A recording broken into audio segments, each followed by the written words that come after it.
Hi, my name's Elizabeth Gronke, and I work at the American Folk Art Museum with the Folk Art Reflections program. Welcome to another video visit.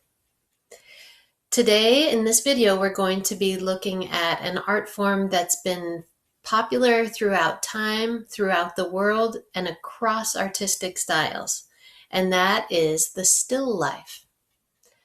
Now, what is a still life? In essence, it's a piece of art that uses the subject of commonplace objects, either man-made objects or natural objects like fruits or flowers, composed in some way, usually on a table. In essence, that's what a still life is. So what has made a bowl of fruit or a bouquet of flowers so interesting to artists throughout time? I would like you to start thinking about, as we look at the different elements of what makes a still life, I'd like you to think about what you like in a still life. What are your preferences? Let's start by looking at this first still life. What do you see? If you're sitting with someone, please go ahead and tell them what you're looking at in this painting. You can pause the video if you want to. I see three very fancy vessels, two cups and a vase, or in this case, I might even call it a vase.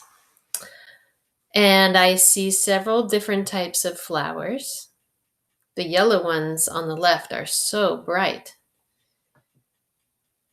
And I'm noticing that the background is black or very dark, which I really think it helps those flowers stand out. And I'm also noticing that I'm looking at the cups and the vase as much as I'm looking at the flowers, because those vessels are so ornate. Do you like this painting? Is it a painting that you could look at every day? The title of this painting is Bohemian Glass Number 2. The painter was Sophie Regensburg, and it was painted in 1972.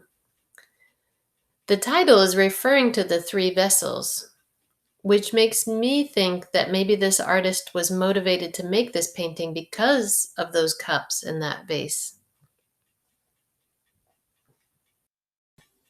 Now, of course, I can't be sure, but I imagine that the artist had these beautiful Bohemian glass vessels and set them out and decided, I want to do a painting of these. Now, which flowers would look best with this? Which colors from these vases do I want to pick up with flowers? And what kind of background do I want to give it? It's possible that that was the artist's motivation. Now, in the next painting I want to show you, I think, and let's see if you agree with me, I think the artist was more focused on what was going to go into the vessel. Take a look and tell me what you think. Let's look at this painting. What do you see? Should we call it out, fruit by fruit? I see grapes. I see pears, 1.5 of them. I see 2 kinds of cherries and an apple, a peach, some blackberries, a very dark plum, and off to the side, I think that's an apricot. What do you think? Do you agree with how I've labeled these fruits? They're so carefully rendered and beautifully painted. They look like I could just reach into the painting and grab whichever fruit I wanted. I have to ask, if you could eat one of these, which one would you want to eat? What's your favorite fruit? This painting is called Fruit in Glass Compote by Emma Jane Cady. It was painted around 1895.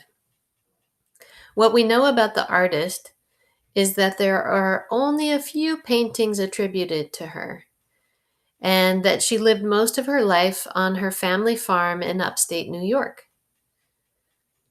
Clearly, she had artistic skills, but I have a hunch that she really loved fruit.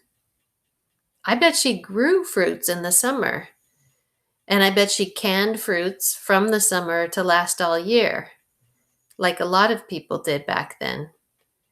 And in a way, this painting is another way for her to preserve the bounty of the summer to enjoy all year long. That's sort of the magic of the still life, isn't it? Taking something perishable and preserving it and saving it on canvas to last forever. Now, the next painting I want to show you is different yet again. This artist put more emphasis on the background of the painting where the objects are sitting. Take a look. This still life is titled Still Life by Antonio Estevez, and he painted it in 1974. So what do you see in this painting? It's kind of a whole scene, isn't it? Take a moment, maybe pause the video if you want, and point out to each other what you're noticing that the artist put into this still life. Is there any feeling that you get from looking at this painting? Personally, I get a very warm and cozy feeling from it, and I don't think it's just from the yellowy, warm tones in the paint. To me, it looks like two people have either just finished or are about to start a 3 o'clock coffee or tea.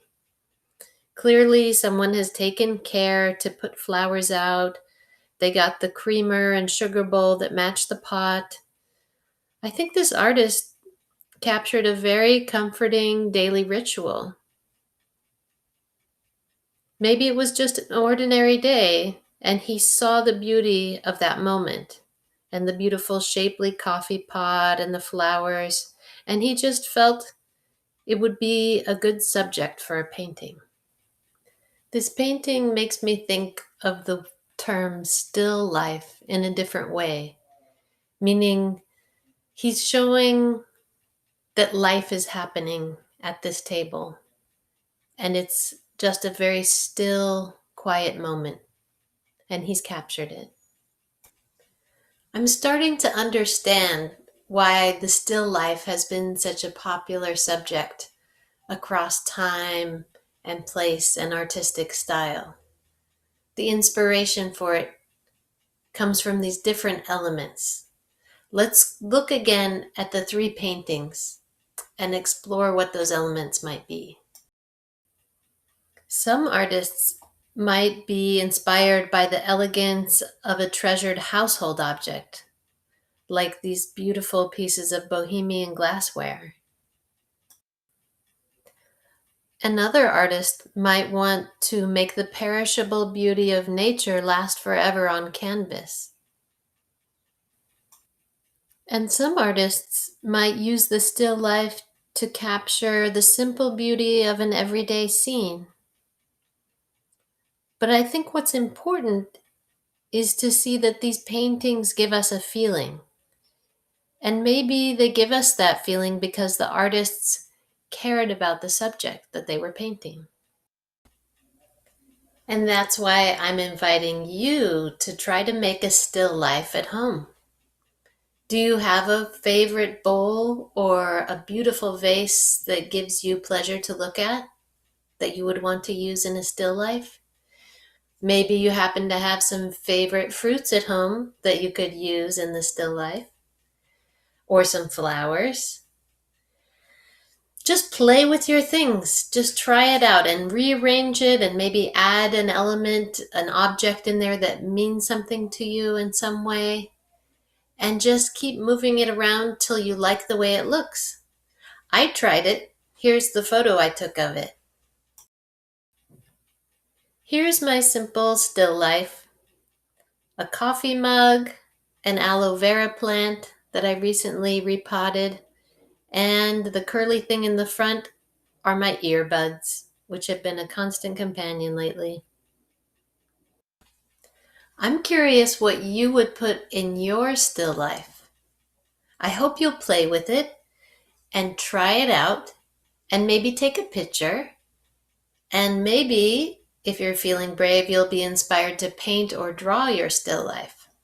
If you're willing to share, I would love to see it.